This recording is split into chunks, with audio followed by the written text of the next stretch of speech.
Many thanks to you, Emi Ajayi, for that backgrounder. With us in the studios now to discuss this issue, let's welcome the Deputy Vice Chancellor of the University of Abuja.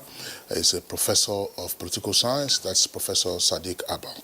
Glad to have you this morning. Good morning. Okay. Also here with us in the studios, a familiar face on Good Morning Nigeria, especially on election matters, is Chairman, Partners for Electoral Reforms, Ezenwa Nwagu. Ezenwa, delighted to have you this morning. Thank you. Good morning. I hope our viewers will still recognize you because your beards have grown and I've left it to grow. silver. He's reformed. That's right. Yes, he's reformed. And also joining us via Zoom is Honorable Cletus Obong, academic, former lawmaker and public affairs analyst. He's joining us from Ikom, Cross River State. Thanks so much for joining us. Thank you for having me. Good morning. All right, let's just begin the conversation with Honorable Cletus Obong, a former lawmaker who is with us via Zoom from Akwa Ibom. Akwa Ibom, of course, was the venue or the locus where the electoral fraud was said to have taken place as the manipulation of a result by the returning officer, the professor who has now been sentenced to 3 years in jail. Honorable Cletus Obong, tell us, what does this mean to the people of Akwa Ibom and indeed to other stakeholders in apprehending the fact that an attempt at manipulating the outcome of an election result has now resulted again in the conviction of a high-profile defendant? Let me say that this is an announcement of a new era in our political jurisprudence and our political and electoral processes in Nigeria. First, it goes to confirm that the president is not paying lip service contrary to the social media mercenaries who have made the anti-corruption war look like a joke. Corruption is not just about infrastructure and government officials, but even private citizens who are given responsibilities. By this conviction, 3 things have been established. One, that President Buhari is very firm and committed to the anti-corruption war by appointing out of 11 states after the 2015 election. The only person who was reappointed and a resident electoral commissioner was Barrister Mike Igini. That shows that the president did his background check in reintroducing that man. The second point is that the president has reaffirmed his commitment, and finally, that the offenders can no longer walk away after doing what they did during elections and cause mayhem by trying to manipulate election results. And that it is a professor who is involved and no longer one of the street people that is being involved in this sentencing is a sound warning that never again going forward are we going to have electoral manipulators and malfeasance given a slap in the back of the hand. So for me and for the people of Akwa Ibom State, especially given that it is happening in the South-South, where it has always been alleged that election result writing has been the mantra and has been the practice that is taking place in that particular local government. I don't want to join those who are trying to push it to say who caused it and who didn't cause it. The bottom line of what has transpired is that electoral malpractice and manipulation has finally been punished, even without the special court we have been advocating for. I do remember that Mike Igini, as a resident electoral commissioner in Cross River State in 2011, ensured that certain elections were repeated. I will recall the election in Obubra, one state constituency. That was the only election ACM, then as opposition, won. I was the state chairman, so I remember clearly. And that this is in 2011 also in Edo State, by 2015 in Edo State, if you remember, in the 11th state of Southeast and South, again, it was this Mike Igini that was the resident electoral commissioner for Edo State. We got that. So Nigerians must not only punish and lampoon public officers who misbehave. They should also give commendation when it desires to be given. This is one of such examples. And I do think that on this occasion, Nigeria should celebrate not just the president, but also the Professor Yakub, INEC, and people like Mike Igini. We should commend them on this occasion that for the first time in our electoral history, we are getting a man convicted for electoral manipulation and under the supervision of Professor Yakub, under the supervision of a President Buhari, and under the supervision of a resident electoral commission who had the courage and were fervently pursuing this matter since 2019 and finally secured this. That tenacity, that focus to get this result for INEC is a major watershed in our political history. And I think we should take this very seriously and as much as possible celebrate it and document it for future purposes.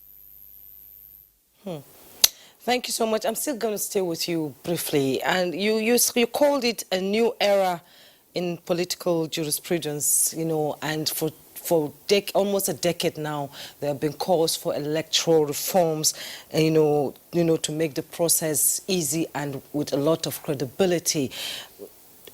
The Don was sentenced to prison, custodial care for prison. And what about the people who coerced him to manipulate the result? What happens to them? Precisely where we are, and this is the point I am making, that we must have more Mike Guinness and more Professor Jacobs in the system, that we must have more President Buhari's after 2023, that will be committed to punishing people. I remember the First Lady recently in an interview on Journalist Hangout in one of those TV stations saying something to the effect that the lack of punishment system and also conversely, the lack of reward system has always brought us to where we are. Therefore, going forward, I do think, and I do not just think, that the electoral reforms as being proposed should give us first, a special court for trying electoral offenses, which has to deal with the expeditious trial of electoral offenders. Please, the electoral manipulators are worse than bandits because manipulation of one result can set an entire country ablaze. We saw it in Kenya. In this country in 1993, we saw it happen. We've seen it in several states where election has become war without bullets. And this time we even have bullets and a lot of bloodshed. What led President Jonathan to say that this election is not worth the shedding of a Nigerian blood? This is where we are. That those who manipulate election and cause the kind of mayhem, as good as murderers and bandits and robbers and kidnappers, they are worse because what stays with us after that is that they are infecting us with unqualified persons in positions.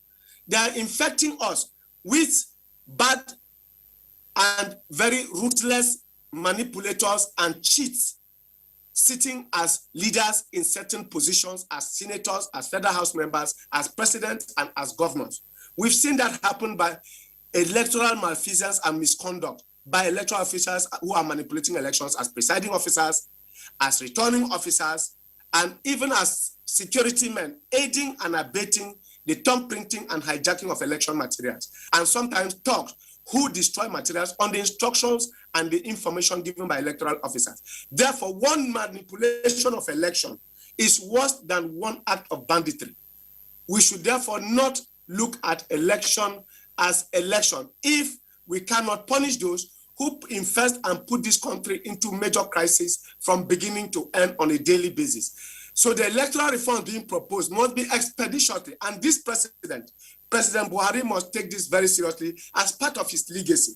He is contesting no election. It is the fear of being affected by an election result that made even people like Jonathan not to sign into law his own proposals that were sent to the National Assembly. He couldn't bring them out. He signed out 14 laws in 2 hours in 2014. In 2 hours, over 14 amendments to the Constitution, including the 4th alteration to the Nigerian Constitution, which has become very consequential for us, that we do not allow electoral reforms on account of the fear of its effect on us. But this president, I'm very certain, will have the moral courage and the patriotic zeal, which he has demonstrated by allowing these processes. APC personages in the Senate as former governors, APC members have been sent to jail. I'm not hearing PDP talk partisan politics on this anymore. That APC governors, former governors, and even sitting members of the National Assembly are going to jail and on trial without unfettered. It never happened before. Before today, they will tell you it is a family affair. All right, Honorable Odum, thank you very much there for Obum, rather. Thank you very much for your comments. We'll return to you in the course of the conversation. Let's come back now to our studios. Professor Sadiq Abba,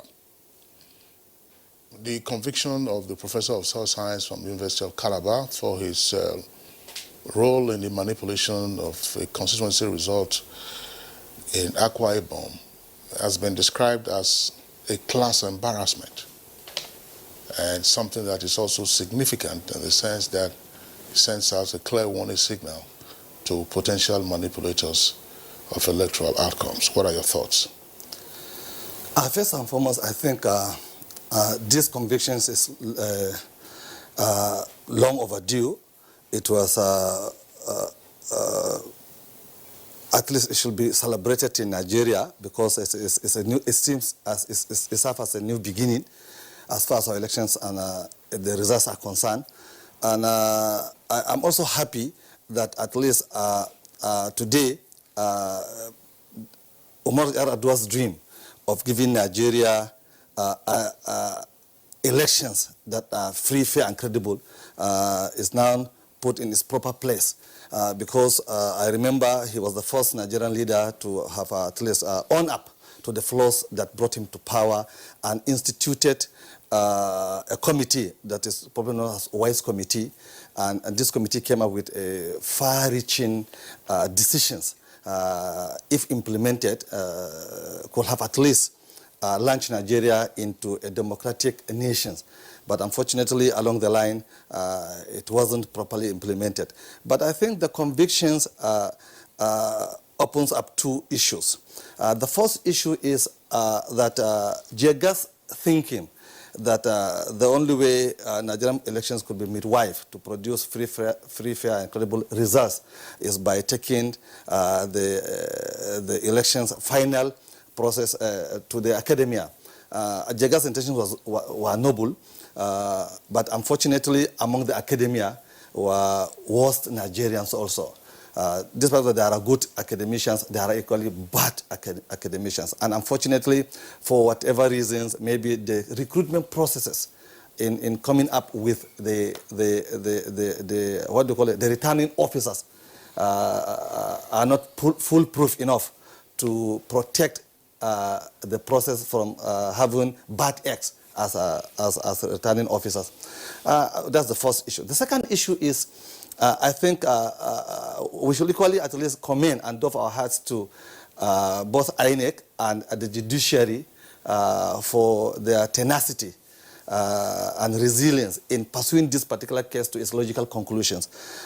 In the past, I have written of INEC, I have written of the judiciary, but at least I'm not celebrating the conviction of a colleague, but I'm celebrating the conviction of somebody who allowed himself to be used by certain politicians and to shortchange Nigerians who sacrifice everything to go to the polls and to elect their own leader. So I think head or tail is a win-win situation for us.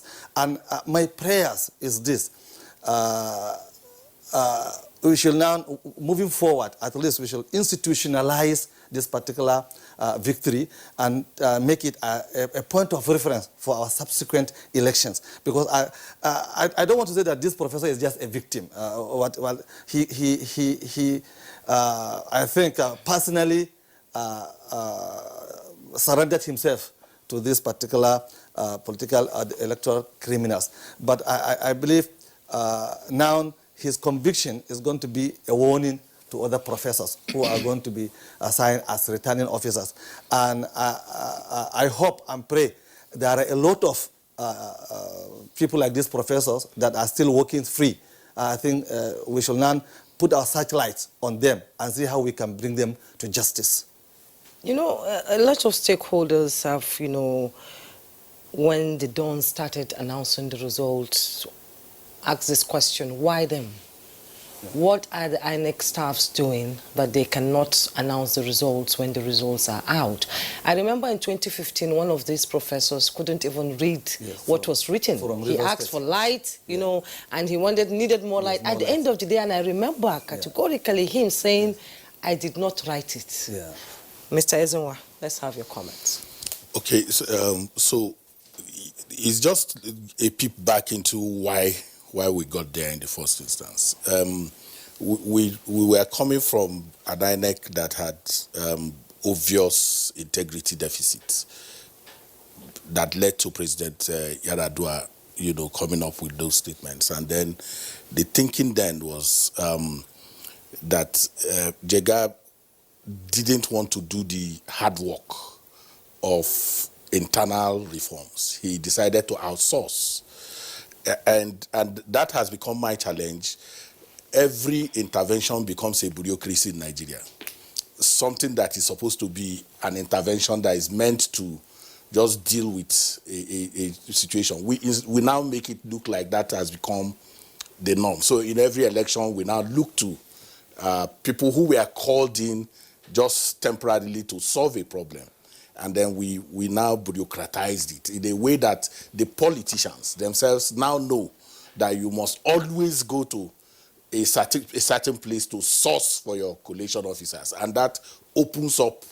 And the reality is that we make the mistake of always thinking that election is an all-comers affair. Professor Sadiq has been involved in trainings. I have been involved in trainings.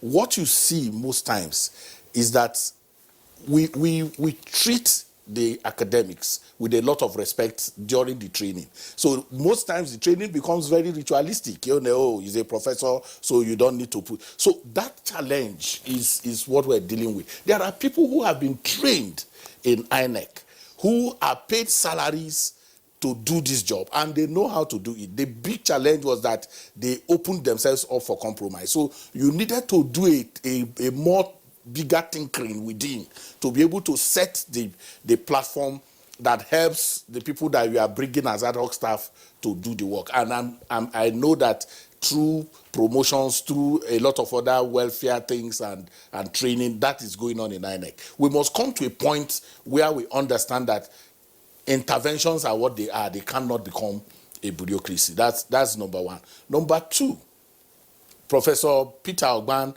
is not the only one that is under trial now. You also have Ignatius Udux, he's in court from the same Uyo. But in 2019, the reality was that there were very disgraceful acts across the country that have not come to the point where we knew in particular cases where academics from certain universities were taken directly to government house. The INEC had to intervene directly and stopped them from performing that duty and had to, over the night, you know, bring people from another university and save that situation. So this tragedy that has befallen us is that there is now no particular institution, no particular category of people that you can. The reason to go to the academics is that you have you thought that was the bulwark of intellectual honesty, values, integrity, and all that. That was so. There is no saving place anymore. So it's a call for us as a people to say, look, we can't lose everything. We must not come to a point where we no longer can even have confidence in any category of people to deal with. That's number one. The second question you asked, that's number two. Number two now. So the other important question you asked is, what about those who, you know, induce them? The weakness of our law is that there is no evidence. You cannot show any clear evidence that these people were working for X, Y, Z. You can't prove it in court, even when we know that there are beneficiaries, that there are people. In this particular case of Professor Peter, he decreased and increased scores, vote scores for a certain political party. So there is a beneficiary. That beneficiary is working free because the law does not say anything about his and then involvement. But the bigger tragedy that's procurement. Procurement. If you are procuring an offense, Yes, yes, but that's what I'm saying. You, for one, you need evidence where that happened, where that procurement took place, and all of that, and the rigor to get into all that because of the challenges that we have may not be able to help us. But the thing is to talk to. When we talk about electoral reforms, we must focus attention on those who have the responsibility to reform our laws. And the bigger challenge that we have is that the place we go to for reforms is actually the place where the beneficiaries of electoral manipulation and fraud are situated. So how you drag that conundrum is the bigger challenge that we have. That politicians, their political parties, and their candidates who profit from electoral malfeasance are the people we go to for reforms. So the conversation needs to be stronger in saying, look, in spite of you benefiting from this electoral perfidy, you must become statesmanly in the issue of lawmaking, in understanding that today you may be a beneficiary, but tomorrow you may be at the losing end. So that conversation is wider. But civil society, the media, we must celebrate, first and foremost, that there's a shift of the needle in terms of the fact that INEC, with all the excuses about paltry funds for prosecution, the lack of, the episodic victories that we see in our judiciary, that we're able to get this happening, and that we can get more if we focus attention. And then it also shows us that we may not necessarily again need to create another special court if there is the will internally to do the right thing and save ourselves, since we are talking about cost of governance and the rest of them, and save ourselves that new bureaucracy when, if we fund what is, we can get the same results. Well, Ezenwa, thank you very much. I am tempted to still stay with you because you have monitored and observed a number of elections during the usual election cycle and then off-season elections in the country. Let our viewers have an understanding of the kind of manipulation for which the professor has now been convicted and how critical that is to electoral outcomes. Because yes, we talk about electoral violence, yes, we talk about underage voters, yes, we talk about all kinds of things, see and buy, but the actual fact of having to alter results, that's to say after voters have been on the queue for several hours in the rain or under the sun, and they have cast their ballot, somebody goes to a quiet corner, maybe an air-conditioned room, or with some ceiling fan cooling him off, and then begins to manipulate the results. How widespread has this been? Because each time we keep hearing about Form EC8A or something, that's what they call it. That's very critical. If you recall, in one election, somebody went around police stations and they wanted to see the original Form EC8A. So how critical is this aspect in the value chain of electoral fraud that has often cast some doubts as to the credibility of electoral outcomes in parts of the country? So we have the benefit of looking at the reports of the panels that INEC itself set up. You would be amazed and embarrassed first by what some unscrupulous INEC staff themselves do. In fact, there are administrative issues going on to deal with those who, they start even from manipulation of, first is the distribution. You are supposed to collect PVCs and not distribute. Some, first and foremost, are involved in distribution of PVCs. They collect people's PVCs, hold them, and then trade with them. That's where it starts. And there is already reports on that. That's one. For the particular cases of this professor, there is the work of a collation officer. And if you remember, we are always saying that collation is the weakest link in the chain. So what he did was simply adding 5,000 to a particular political party and decreasing the vote of the other party by that 5,000, and falsely altering, deliberately doing so.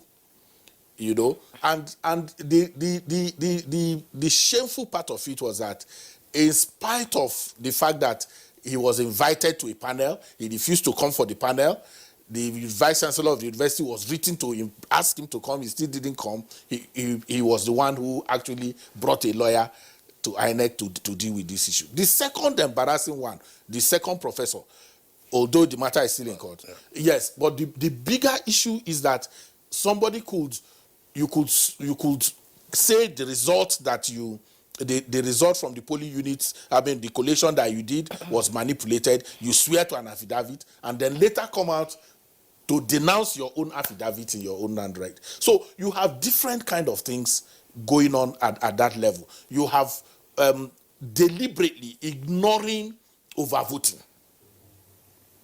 Because the law says in cases of overvoting, you must cancel. If there is violence, you need to cancel. In many cases, even when they know those things, they overlook them. So you have a case of electoral fraud and dereliction of duty. And so the dereliction of duty is knowing what to do and refusing to do it to give advantage to a particular person. So how widespread it is, the reality of our situation is that the legitimacy of those who eventually go for Thanksgiving during elections do not always correspond. And that is why you have a litigious electoral environment. We are always in court. At the end of every electoral cycle, you have more people in court than those who eventually, and many of those cases, the reason for that is because people know, both the winner and the loser know that their hands are involved, and sometimes it's the one who outrisks the other, not necessarily because the other person is a saint. So you have a community of people who truly do not even believe in honest electoral effort. They want to pervert the process to get an advantage. And in collusion with internal unscrupulous elements within the electoral body itself. So as we celebrate this tokenistic, judicial intervention that we have seen, we must also make a demand on INEC to publicly put out those who collaborated internally and what has happened to them, so that they are not shrouded in administrative, administrative runs in a way that at the end of the day, because from Akwa Ibom State, where this happened, there are collaborators, and the reports are very clear that those collaborators because this came to the headquarters because the collation officers are senior people and will be dealt with by the headquarters. But the small people will also need to know what has happened to them, so that at the end of the day, these politicians don't also use their influence to close those matters. I was just wondering, Jumai, in law, there's a principle of avoidance of double jeopardy. Professor Sadiq Abba, I'm wondering, Professor Peter, Professor of Soil Science, University of Calabar, has been convicted of electoral fraud. Fraud is fraud. It doesn't have to be financial. In a sense, some persons would argue that makes untenable even his position in the university after his sentence is done. Yeah. In the academia or the ivory towers, there are two issues. One, you must be found academically competent in terms of your research and publications, and in terms of your capacity to deliver knowledge, wisdom, and logic to your students. That's the first angle to it. The other angle is about your character. A professor is supposed to be an embodiment of both knowledge and character, because if you don't have it, you won't be able to impart it to the students. Ideally, by this particular incident or accident, he's supposed to lose his own position at the university. I'm not advocating for that, but that is the ideal situation. If it do happen, then I think there's nothing new, because that's the expectations. But if by any chance he escaped from being sent away by the university, this Nigeria. I won't be surprised. But the reality is this. So why should that happen? We're saying this is Nigeria. I mean, if you're And- talking about an ideal situation, Yes. and an ivory tower that is should be representative of character and learning. And in other climes, he should resign on his own. voluntarily. That's what I said, this Nigeria. Yes. Because ideally, if he has character in him, on his own, he will just put his paper down. That's number one. And number two, like as I said, you see, there are other beneficiaries from this particular malfeasance. What happens to them? Nothing. And let me give you an example. In 2011, I'm very sorry if I bring this history back. In a state in Nigeria, a professor was the returning officer, and the ruling party in that state was losing the elections seriously. And the governor and at the federal, they all came to him that, look, we are going to give you from 1 billion to 3 billion. They kept on negotiating. That just write the result for us. We'll take it. The rest will be history. But this guy stood his ground. He refused. And up till now, INEC did not commend him. And it was a public knowledge now. He was not given any national honors. The university did not call him and say, thank you very much. You saved the image of this university. Nobody. He's just languishing here at Giri. Nobody. So, you see, I think, in as much as our, what do you call it, our ability to punish offenders is very, very poor, equally also our ability to reward good people is completely zero. So this is the crossroad at which we are operating in Nigeria. We don't punish criminals and we don't reward good citizens. So in between these two lines lies a lot of possibilities. Well, I don't think this reward thing. Somebody is brought in to do a job. Because there's also the fetishization of reward. As in, if you do something that you are supposed to do, then you must be rewarded. Yes. The university has a reputational challenge. There's a stigma on the university, because anytime you say Professor Peter Ogban, you say Professor of Soil Science, University of something, right? So that university has responsibility to show the world that it does not tolerate.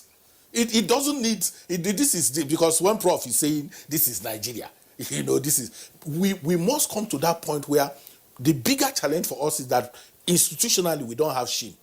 Individually we don't have shame. We don't have any sense of shame. So a man who has been convicted for electoral fraud and dereliction of duty will come back from prison and return to university to teach who? What will he be telling those students? No, the students he will be impacted, whether at master's, PhD, or undergraduate level. What will that professor be telling the students? All right, well, thanks. I just wanted Cletus Boone to respond to this very quickly. Now, we have often complained about the slow pace of the prosecution of election offenders and sometimes the failure of such prosecution. But in this particular instance, the judge that tried the matter and then convicted and sentenced the offender decided, of course, on the basis of precedent, to disregard the absence of a police investigation report. In the past, that was always a sore point, that there's no police investigation report before INEC could proceed with the prosecution of alleged offenders. Is this also a turning point, that's something that should be encouraged and publicized as widely as possible so that doesn't become a hindrance?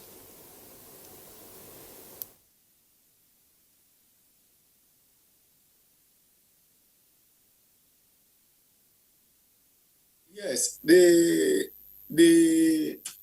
me first take the issue Prof raised about reward and punishment, and my friend and brother Zewa's response about taking your responsibility. We are not in America. We are not in the United Kingdom. That does not mean we are less. We cannot grow beyond our cultural norms in spite of the so-called globalization. In a system in which corruption, evil, manipulation, and all kinds of shameless and shameful acts are perpetrated, where there are such exceptions, they should be rewarded or punished accordingly. I do not agree that somebody is doing the job he's paid to do, therefore he should not be rewarded. There's no such thing. In any case, there is no system that does not reward hard work. That is why there are awards in organizations, even private companies, even in the best civil servant of the year, best head teacher of the year. Were they not doing their duties? So the reward system must be there, and the punishment system as well. Coming to your question about timing, and then the other issue raised about internal cleansing.